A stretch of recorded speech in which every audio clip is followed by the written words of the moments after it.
Instagram-foto's maak je met je smartphone en je deelt ze met iedereen die ook op Instagram zit. De hele wereld dus. Hier in de Blokjespoort is een tentoonstelling van die Instagram-foto's. Iets wat in essentie dus global is, we daarmee in één klap weer lokaal. Ouderwets haast. Waarom? Welke idee zit hierachter? Het ziet er nou wel goed uit. Er is nog niks gedrukt. Wat gaat dat snel, joh?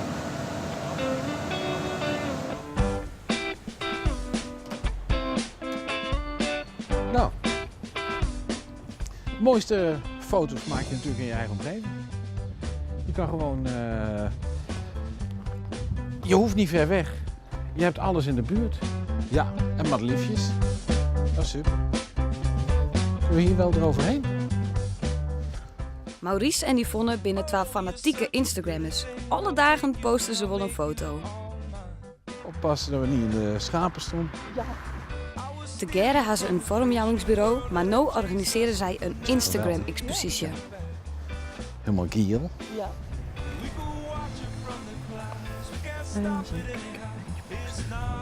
Yvonne heeft net een foto gemaakt van een paardenbloem van het weiland. Die gaat ze op Instagram plaatsen.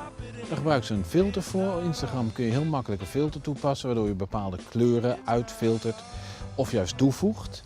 Wat effecten toevoegt, zwart-wit desnoods. Die plaatsen en daar geeft ze een hashtag aan. En een hashtag is niet meer dan een benaming die je eraan geeft met een kruisteken ervoor, zodat mensen kunnen vinden wat jij gepost hebt. Ik zou willen zeggen, als je hulp nodig hebt, hoor ik het wel, maar je hebt geen hulp nodig. Je bent beter in dan ik. Ja. Dat is ook een beetje de bedoeling van de expositie. Het moet allemaal betaalbaar zijn. We willen zelf ook niet op kosten komen. Daarom karton en... nou. Dat kan ook allemaal net. Ja, inderdaad. Instagram is, het is een vorm van social media. Social media wil niks meer zeggen dan dat je deelt met mensen. Dat kan zijn tekst en Instagram is het op fotogebied. En social wil zeggen dat het sociaal is. Dat je het samen doet, dat je foto's van elkaar bekijkt en eventueel leuk vindt of niet leuk vindt. En dat je er een opmerking bij kan maken, allemaal positief bedoeld. Dat je vragen kan stellen aan mensen van, goh, wat voor filter heb je gebruikt? Waarom heb je dat filter gebruikt? En dat is het sociale binnen social media. Veel meer dan Twitter, want daar twitter je alleen maar een boodschap. Daar gaat hij. Kaarsrecht. Ja. Nou, dat is hij. Ja. Goh, de eerste echte paneel van de expositie. Even vastleggen. Ik heb net een foto gepost van de panelen die gedrukt worden. Heb je al een reactie? Alleen maar gaaf. Ik ben gek op printproces, beroepsdeformatie. Nog een gaaf met 7 A's.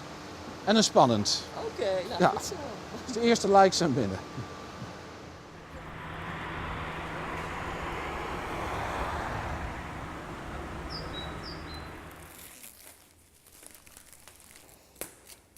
Als jij vindt dat je foto het waard is om te delen met de wereld, is die ook goed genoeg voor onze expositie. Dus een foto van mijn hond. Ja hoor, is prima genoeg. Wij vinden zelf bloederige taferelen vinden we niet geschikt voor het publiek. Dus bloederige taferelen en naakt komt niet voor op de expositie. Niet voor op de expositie. Nee. Voor de rest kun je alles verwachten. Eindelijk, het is zover. Het heeft een poosje geduurd.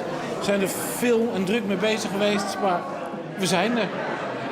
De exposanten komen uit het bin- en boetelaan en moertje ook hier bij de opening van de expositie.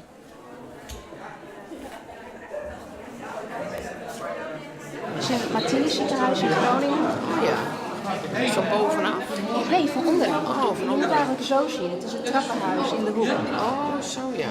Het is heel erg leuk om alle mensen ook real life te zien. Hè? Je hebt wel contact, want Instagram is echt een community, heel sociaal.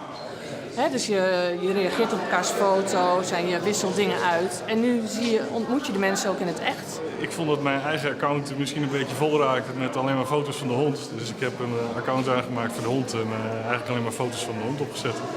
Instagram, ik vind het een leuk fenomeen. Je kunt er actief mee zijn. ja, iedereen kan er wat mee doen. Dat is van klein mobieltje, ouderwets mobieltje tot zeer moderne camera. En dat maakt de drempel erg laag en dat vind ik leuk.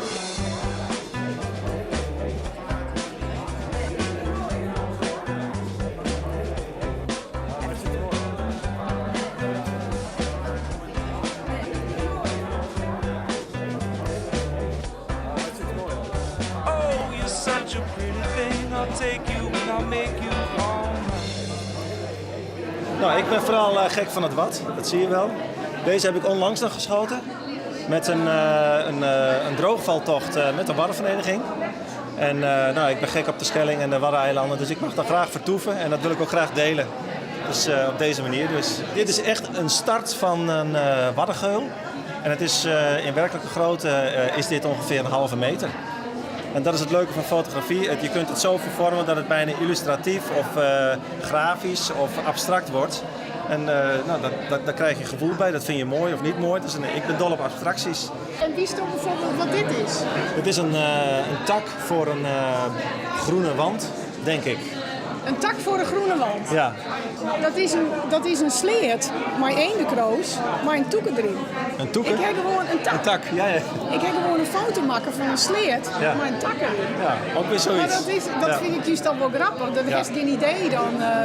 Je wist niet meer wat het is. Door die filtertjes kerst het saf vervormen. Ja, je kunt het, dus het beeld kun je helemaal vervormen, zodat je niet meer weet wat de werkelijkheid is. Even een applaus voor de organisatie.